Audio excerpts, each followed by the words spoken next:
ચેતનભાઈ, ગ્રામજનો રજૂઆત માટે આવી પહોંચ્યા છે, શું કહેશો, શું માંગણી છે? આરોપી તો ઝડપાઈ ગયા. આરોપી ઝડપાઈ ગયા, પણ આરોપી જે કુખ્યાત હોય એના પ્રમાણમાં જે એની સજા થવી જોઈએ, એને કડકમાં કડક પગલાં લેવા જોઈએ, એ પોલીસ તંત્ર દ્વારા લેવામાં આવેલ નથી. જેના અનુસંધાને અમે ઉપલા અધિકારી એટલે માનો કે માન્ય કમિશનર સાહેબને અમે રજૂઆત કરવા આવ્યા છે કે સાહેબ આવા કુખ્યાત આરોપીઓ હોય તો એને જાહેરમાં લઈ આવીને સરઘસ કાઢવા જોઈએ. અમારી એક જ માંગ છે, જો આ પગલાં દાખલા તરીકે આનું અમને ન્યાય નહીં મળે તો અમે આને રાજ્ય સ્તરે, તાલુકા સ્તરે જ્યાં લઈ જવાનું આંદોલન થતું હોય છે લઈ જવા માટે અમે તૈયાર છીએ.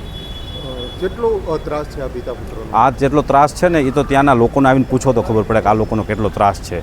આ લોકોના 2 નંબરના ધંધા કરવા છે અને ગુનાહિત કૃત્ય કરવો છે, મટન વેચવું છે, દારૂ વેચવો છે. તો આવાને દાખલા તરીકે જો આરોપીને સજા નહીં મળે તો કોને મળશે? સામાન્ય વેપારી આમાં ધંધો ક્યાં કરી શકશે? તમામ વેપારીઓમાં ડર છે હજુ પણ? ડર પૂરેપૂરો છે અને વેપારીઓ જ અત્યારે આવેદનપત્ર દેવા આવ્યા છે. જો આમાં અમને ન્યાય નહીં મળે તો અમે અચોક્કસ મુદત ઉપર સરદાર ગામના વેપારીઓ સામેથી કહે છે કે અમે ગામ બંધ રાખશું.